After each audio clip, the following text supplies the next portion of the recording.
How's it going, guys? And welcome back to another 1-bar build in Gedonia.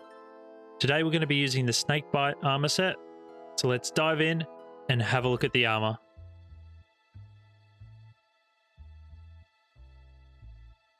Now, having a look at this armor set, it looks like a really ancient line of warriors that used to just deal in poisons, almost voodoo-ish or forbidden arts. I really love the snake designs on the boots, the gloves, and even the body armor itself. The twin snakes going around, wrapping around the masks. Looks, yeah, like just a really ancient tribe. Delve in some poisons and forbidden means of execution. Let's check out the armor's unique bonuses. With the Snakebite armor set, once you have 2 pieces, your weapon throw ability above level 3 is replaced with Snakebite that deals more damage and applies a poison from the main weapons. Dodging will also spawn a snake which attacks the enemy nearby and also poisons them. If you have all 5 pieces of the Snakebite armor, one-handed axes, swords, and maces can multi-stab with a 50% chance, and Angry Strike spawns Snake Strike on all enemies around. And the stats with this armor set, you'll have pretty decent armor, pretty good magical damage absorption, a little bit of critical strike chance, which is not too bad. You'll have a little boost to health, a tiny boost to stamina, a decent amount of melee damage, a bit of movement speed, and also a pretty sizable chunk of attack and cast speed. Now, the accessories I use with this armor, we'll start off with the cloak.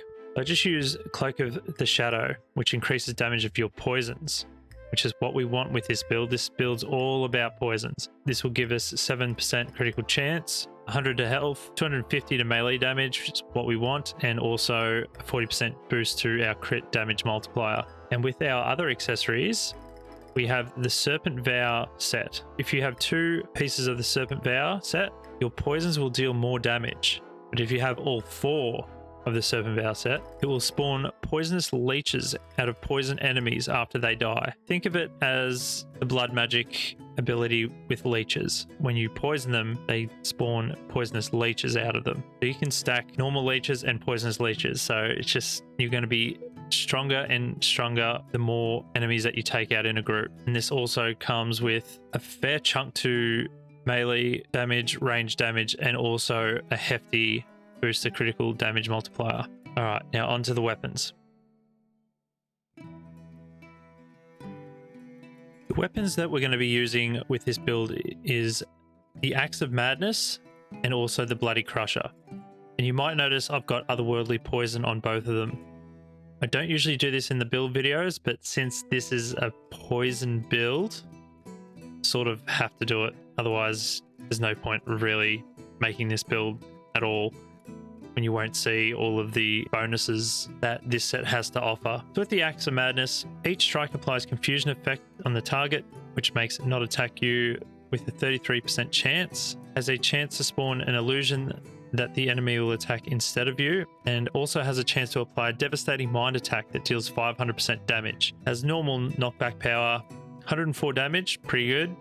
Normal speed, 3% crit chance, 95 to health, and 60 to stamina. And also we have the Bloody Crusher. Each attack gives a stackable damage increasing buff. If Blood Demon form is activated, it increases the duration by 1 second per stack. Every attack has a chance to spawn Bloody Spike Strike on an enemy around you, and Bloody Spike explodes after striking. And this is another normal knockback power. Does 93 damage, a little bit less than the axe. Has normal speed and also has 10% jump height and also 3% to blood healing. Now, there is a spear, and I'm pretty sure there's a dagger set. I know there's a spear and a dagger that also boost poisons. All right, so we'll start in ferocity. So we have Powerful Strike level 2, which will increase our damage by 500% and also apply a bleed effect that deals 30% of damage every 2 seconds for 10 seconds, as we've got the axe. So this will be our main damage dealer. So when everything else is on cooldown, we popping that as much as we can, get some more bleeds up. Next up, we have Whirlwind Strike. So this will be our AoE attack. Big group of enemies, probably more than 2. Hit as much of them as we can with poison. Get as much dots as we can on the enemy. Next up, we have Rage. So every time we hit, we will gain 1 stack of rage, which increases our melee damage by 0.5%. And obviously, the higher our rage is, the more damage we do. Then we have Angry Strike. Since we have axes, this should use 40 rage and do a vertical slice, which deals huge damage and restores 15% of our health. So 12 rage per slice. But we have the Snakebite armor. This will cause a snake strike on all the enemies around us instead of the vertical slice. So we'll be doing a lot more poison damage to all of the enemies around us. Then we have the Mastery skill, Killing Frenzy, which just doubles our rage generation. So instead of 0.5, we'll do 1%, and it also increases our attack speed. Next up, we have Melee Damage level 5, which just flat out increases our melee damage by 70%. Then we have One-Handed Weapons, level 2, which increases our one-handed weapon damage by 21%, our attack speed by 15%, and also our crit chance by 3%.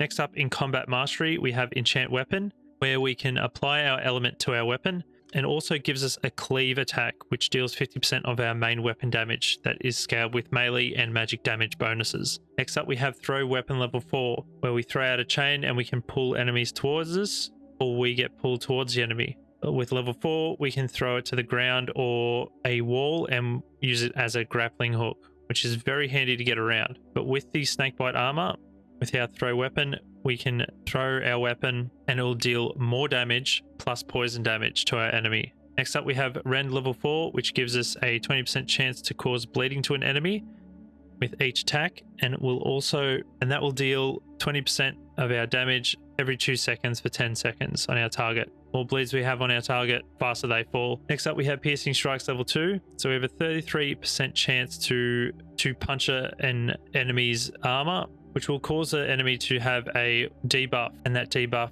will be a 1% penalty to damage taken. So we'll be dealing 1% more damage every time Piercing Strikes is activated on them.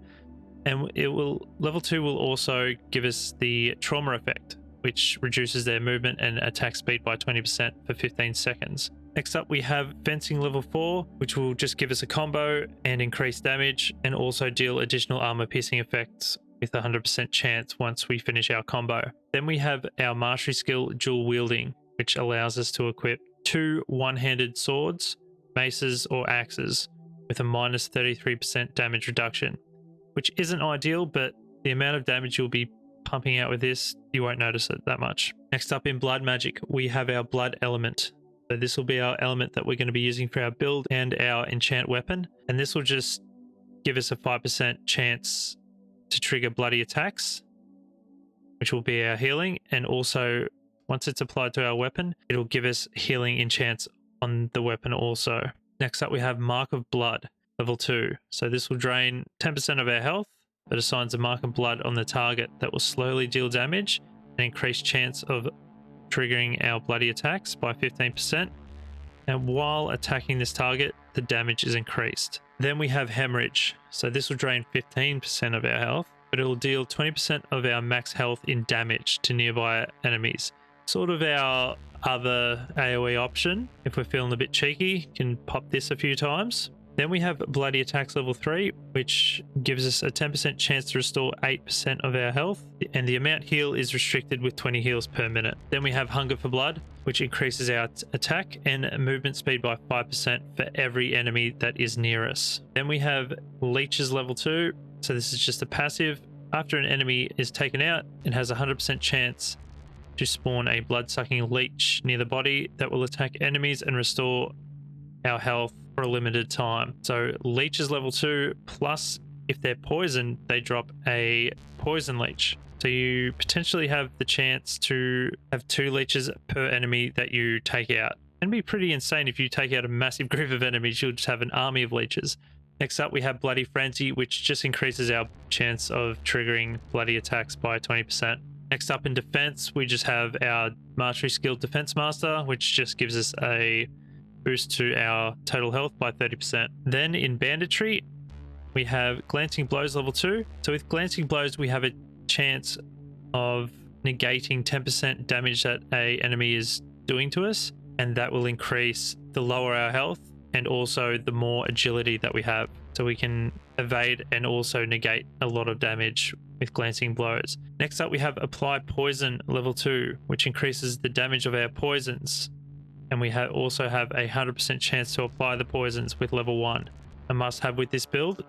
And also the mastery skill, Toxic Fumes. So any poison we apply has a chance to apply on enemies around the target as well.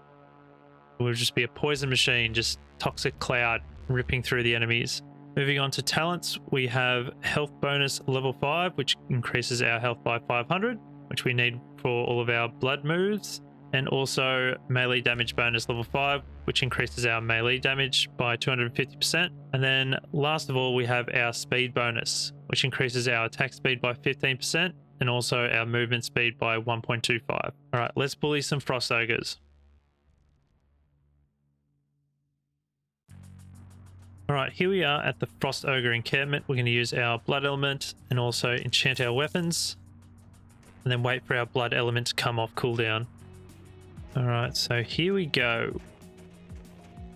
Now, as we go in, we're going to use our Mark of Blood on this caster.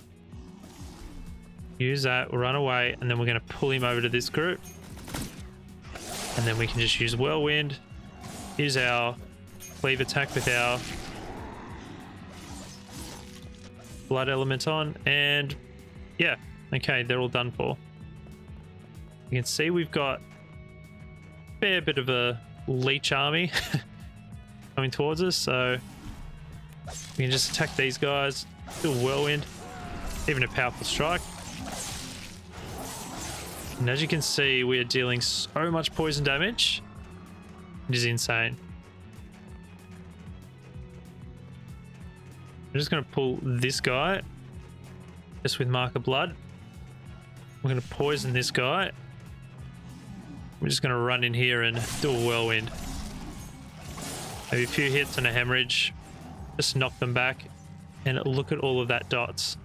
Look at them.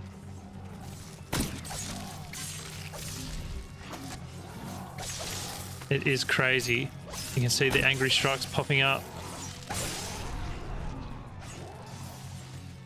And look at all the dot damage. Oh, you're still alive? Just a few hits.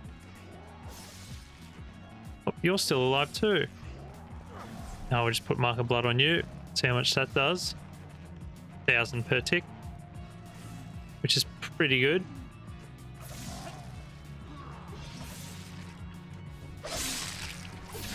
And yeah, just that poison at like 11,000. Almost 12,000. This guy's still alive too. Take him out. Like, it's so quick. Once you put dots on them, they're pretty much done for. Pretty overpowered. With this build, you'll be fighting like a dual-wielding warrior, just in leather armor. Go in, do your damage, and then get out.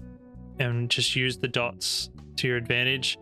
The poison is so strong, like you could see that tick for like near 12k, and that's just on one target. You pull a massive group, use a whirlwind through them, even a hemorrhage. You can use your throw weapon to get in and out of combat, so you can just do all your damage, use your grappling hook, and then pull yourself out of danger, or even to the next mob, really, and just keep going. Your poison will do all the work for you. Like, the only disadvantage really would be you're a little bit squishy because you got leather armor, not plate. But other than that, your damage is up there. As I was saying, with the 33% damage reduction that you get with dual wielding, doesn't matter because the poisons are doing all the work for you. But let me know what you guys think. Anyway guys, that's going to do it from me. I had a lot of fun making this build, and I know I don't like to use poisons in my build videos, but this one sort of needed it because the whole build's about poison.